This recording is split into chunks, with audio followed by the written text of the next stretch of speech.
Good morning students. आज हम English में चैप्टर 2 करने वाले हैं जिसका नाम है साइंटिस्ट एंड इन्वेंशन। हम बुक में इस चैप्टर की रीडिंग करेंगे और उसके बाद में इस चैप्टर की जो भी इस चैप्टर में बताया गया है, इस चैप्टर में जो भी स्टोरी है वो हम वर्कबुक में समझेंगे। ठीक है, वर्कबुक में जो आपके पैराग्राफ दिए हुए हैं उन पैराग्राफ के नीचे आपके क्वेश्चन हैं। उन्हीं पैराग्राफ में आपका जो बुक का चैप्टर है वो सारा उसी पैराग्राफ में दिया हुआ है, अलग अलग पैराग्राफ में नीचे क्वेश्चन आंसर दिए हुए हैं। इसीलिए डायरेक्ट हम वर्कबुक में चैप्टर भी समझेंगे और उसके नीचे के क्वेश्चन आंसर भी करेंगे। ठीक है, बुक में ये चैप्टर थोड़ा हार्ड है इसीलिए मैं उसकी रीडिंग करवा रही हूँ। ठीक है,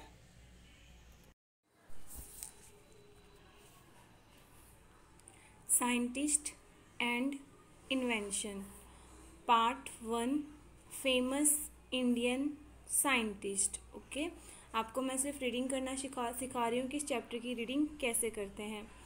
necessity is said to be the mother of invention. Scientist are curious to know and explore different things and process around them. We enjoy all the comforts of knowledge as well as life today. This would have not been possible without the efforts and success of numerous scientific invention. Next है some of the famous scientists of India are Aryabhat, Chanakya, C.V. Raman, A.P.J. Abdul Kalam, C.R. Rao, Vikram Sarabhai, Homi Bhabha and many more.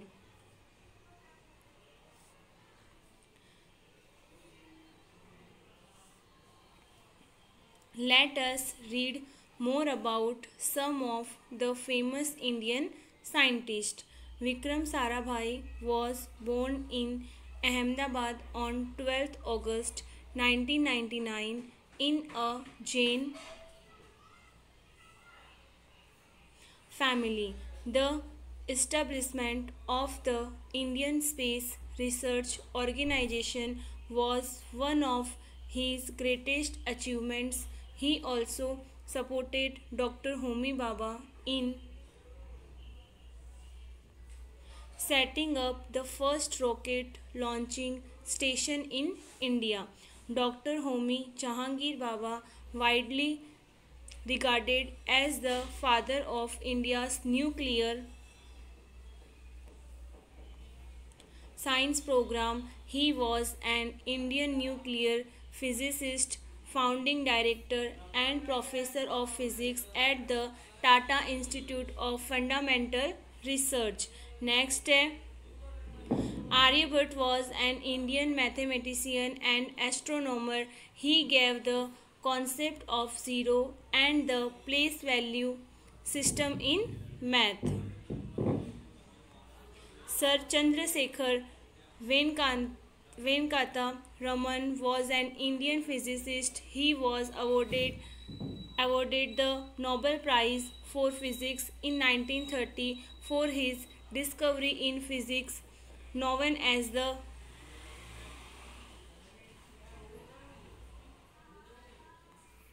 Raman effect. Okay, अब next आपको यहाँ पे जो activity दी है ये सारी activity book में दी हुई है, इसीलिए हम इन सभी एक्टिविटीज़ को बुक में समझेंगे।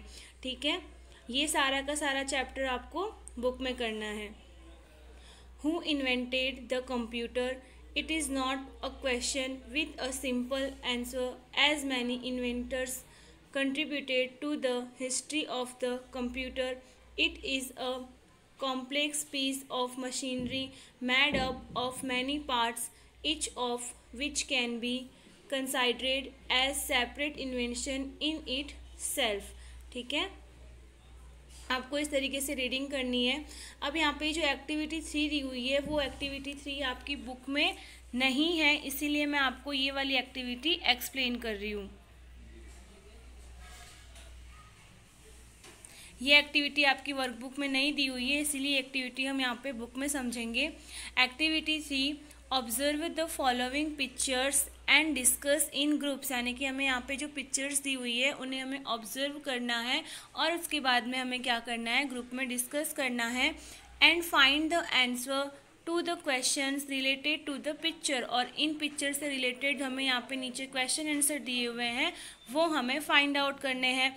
सबसे फर्स्ट नंबर पे है don't put the caught on the snowman it will melt him, यानी कि जो यहाँ पे स्नोमैन दिया हुआ है ये कह रहा है कि ये जो यहाँ पे गर्ल है वो कह रही है कि इस स्नोमैन के ऊपर हमें ये कोट, तुम इस स्नोमैन के ऊपर ये कोट इसे मत पहनाओ, अगर ये तुम इसे कोट पहनाओगे तो ये क्या हो जाएगा, मेल्ट हो जाएगा।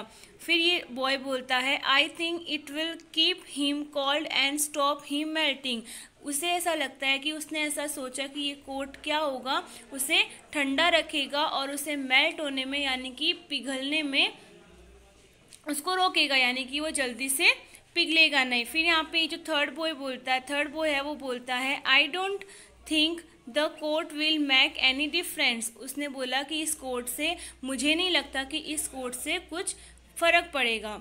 अब यहाँ पे हमें क्वेश्चन आंसर दिए हुए हैं उनको हमें देखना है और यहाँ पे उन क्वेश्चंस के आंसर लिखने हैं।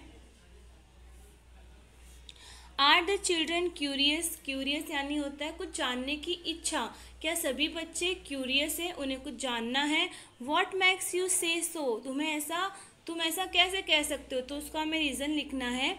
Yes the children are curious because they are thinking of ways to stop the snowman from melting, हाँ सभी के सभी बच्चे क्यूरियस है। वो क्यों क्यूरियस है, क्योंकि उन सभी बच्चों को कोई ऐसा तरीका सोचना है जिससे वो स्नोमैन को मेल्ट होने से बचा सके, यानी कि वो स्नोमैन उन्होंने शायद बनाया होगा, अब वो स्नोमैन अगर थोड़ी भी धूप होगी तो बर्फ़ क्या होती है, पिघल जाती है, तो उन्हें ऐसा लगता है कि ये स्नोमैन पिघल जाएगा, तो वो इसलिए क्यूरियस है क्योंकि उन्हें कोई ऐसा रास्ता सोचना है जिससे वो स्नोमैन को मेल्ट होने से बचा सके।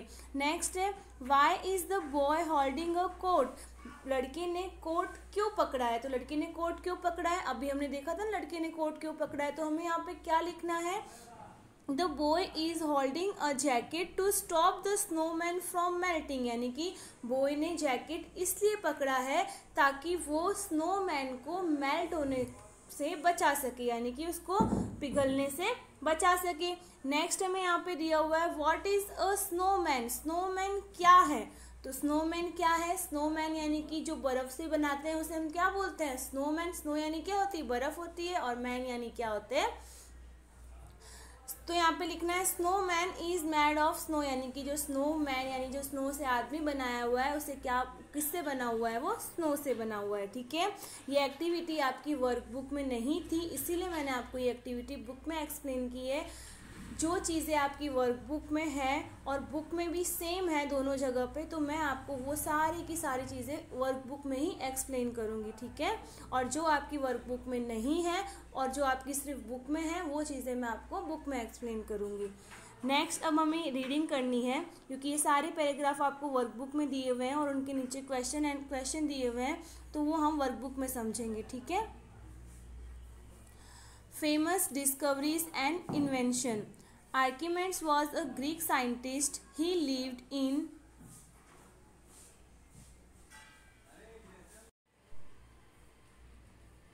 Syracuse nearly 2000 years ago.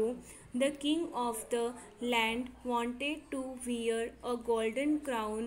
He gave some gold to a goldsmith to make a suitable crown. After a few days, the goldsmith came with the crown to the king. The crown was weighted.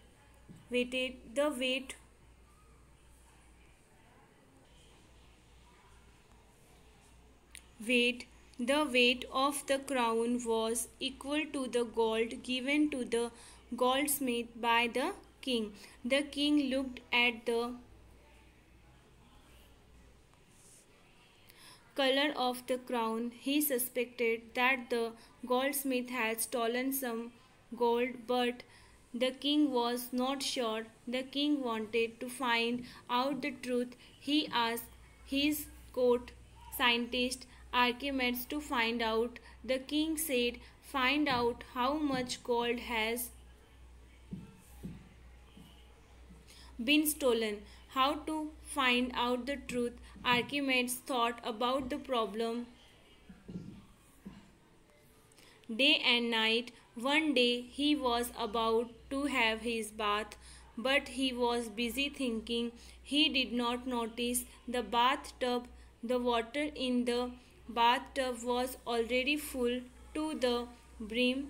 He slid into the bathtub. Immediately, a large quantity of water flowed over the brim of the bathtub. He noticed this. Suddenly, there was a flash in his mind. He jumped out of the bathtub, shouting, Iruke, Iruke. Iruke in Greek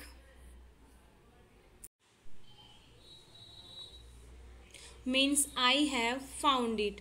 Thus, it was found that different metals of the same weight have different volumes. Objects put in water will displace water. The displaced water will be equal to their volume. Okay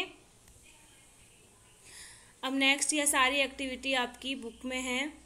यहाँ पे 2 question है. How are pencil made, यानी कि pencil कैसे बनाई जाती है, तो उसकी वीडियो मैं आपको ग्रुप में शेयर करूँगी. वो आपको वीडियो देखनी है कि पेंसिल कैसे बनाई जाती है. नेक्स्ट है हाउ आर न्यूज़पेपर प्रिंटेड, यानी कि न्यूज़पेपर को कैसे प्रिंट करते हैं, तो न्यूज़पेपर को कैसे प्रिंट करते हैं वो भी आपको वीडियो देखनी है, इसीलिए मैंने यहाँ पे ये ओमिट लिखवाया है. ठीक है. नेक्स्ट है 3rd नंबर का क्वेश्चन है why do we have antacid tablets or Eno or soda, यानी कि हम इनो और सोडा हम क्यों यूज़ करते हैं, तो क्यों यूज़ करते हैं तो हमें यहाँ पे लिखना है and acid tablet our Eno or soda is taken for curing acidity specially in the stomach. या स्टमक यानी होता है हमारा पेट. अगर हमारे पेट में कुछ गलत खाने की वजह से एसिडिटी हो जाती है उसके लिए हम क्या यूज़ करते हैं, इनो यूज़ करते हैं या फिर सोडा यूज़ करते हैं या फिर टैबलेट यूज़ करते हैं. ठीक है.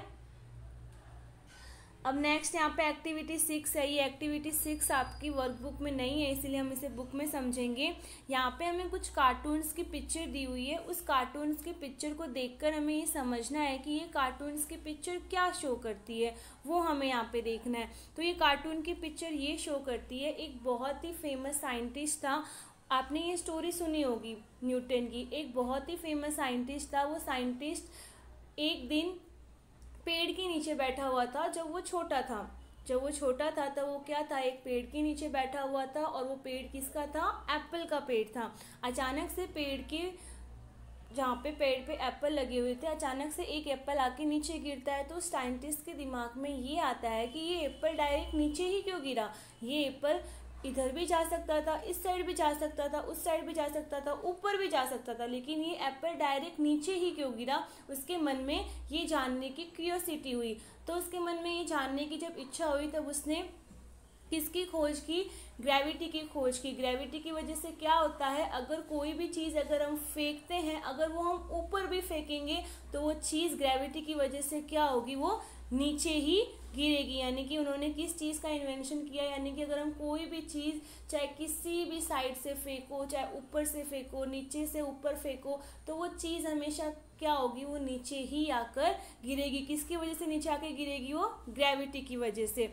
तो हमें यहाँ पे लिखना है one day a famous scientist called Isaac Newton was sitting under an apple tree, यानी कि एक दिन साइंटिस्ट न्यूटन एक एप्पल की ट्री के नीचे बैठे हुए थे. Suddenly a ripe apple fell to the ground by his side, और अचानक से उसके पास में एक एप्पल आके गिरा. What made the apple fall down, apple नीचे ही क्यों गिरा. Why did not it go up, ये ऊपर क्यों नहीं गया. Over to the right, over to the left, वो राइट साइड क्यों नहीं गया, वो लेफ्ट साइड क्यों नहीं गया, या फिर वो ऊपर क्यों नहीं गया, वो डायरेक्ट नीचे ही आके क्यों गिरा. ही थॉट, उसने सोचा. And then he discovered the force called gravitation, और उसके बाद में उसने किसकी खोज की, ग्रेविटेशन की खोज की, जिसे हम हिंदी में बोलते हैं गुरुत्वाकर्षण बल। यानी कि कोई भी चीज़ अगर हम ऊपर फेंकते हैं तो क्या होगा, वो डायरेक्ट नीचे ही गिरेगी। उसे कौन सा फोर्स बोलते हैं, ग्रेविटी बोलते हैं उसे। ठीक है, अब नेक्स्ट हमें यहाँ पे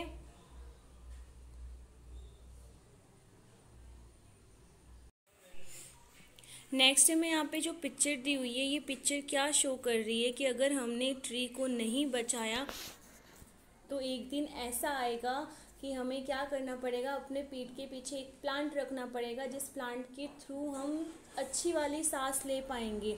इसलिए हमें क्या करना चाहिए, ट्री को जितना हो सके उतना काटना नहीं चाहिए, और ट्री को हमें ज़्यादा से ज़्यादा जितना हो सके उतने हमें ट्री प्लांट करने चाहिए। ठीक है, अब यहाँ पे हमें दिया हुआ है एयर टू ब्रीथ, यानी कि हमें सांस लेने के लिए हवा की ज़रूरत है। तो उसके बारे में हमें यहाँ पे फिर लिखना है, trees give us pure air to breathe. Tree क्या करते हैं, सांस लेने के लिए हमें एक ताज़ी भरी हवा देते हैं। If there are no trees, अगर ट्रीज नहीं होंगे, we will not get pure air to breathe. हम सांस लेने के लिए यानी कि हमें ब्रीथिंग करने के लिए हमें प्योर जो एयर मिलती है वो हमें नहीं मिल पाएगी। दिस विल मेक अस इल, और जो हमें बीमार भी कर सकती है। अब नेक्स्ट एक्टिविटी 7 आपकी वर्कबुक में है, इसीलिए मैं आपको बुक में नहीं करवा रही हूँ। यहाँ पे आपको क्या करना है, जो जिस साइंटिस्ट के बारे में आपने यहाँ पे लिखा है, यानी कि अपने आपको फेवरेट साइंटिस्ट के बारे में लिखना है। अगर आप यहाँ पे, जैसे मैंने यहाँ पे APJ अब्दुल कलाम के बारे में लिखा है, तो यहाँ पे आपको पिक्चर उसकी चिपकानी है, स्टिक करनी है। ठीक है, नेक्स्ट यहाँ पे एक्टिविटी 8 भी आपकी वर्कबुक में है, एक्टिविटी 9 भी है और एक्टिविटी 10 भी है। यहाँ पर आपका चैप्टर 2 बुक में फिनिश होता है। आपको ये जितना भी दिया हुआ है ये सारा किस में करना है, बुक में करना है। और मैंने जिसके सामने ये लिखा है राइट इन नोटबुक, यहाँ पे मैंने ये लिखा है राइट इन नोटबुक, तो ये आपको कहाँ पे लिखना है, नोटबुक में लिखना है। मैंने जिस एक्टिविटी के सामने लिखा है राइट इन नोटबुक, वो एक्टिविटी आपको कहाँ पे करनी है, नोटबुक में करनी है। ठीक है, आई होप आपको ये चैप्टर रीडिंग करना और इसकी जो भी एक्टिविटी मैंने समझाई है वो समझ में आया होगा। Thank you.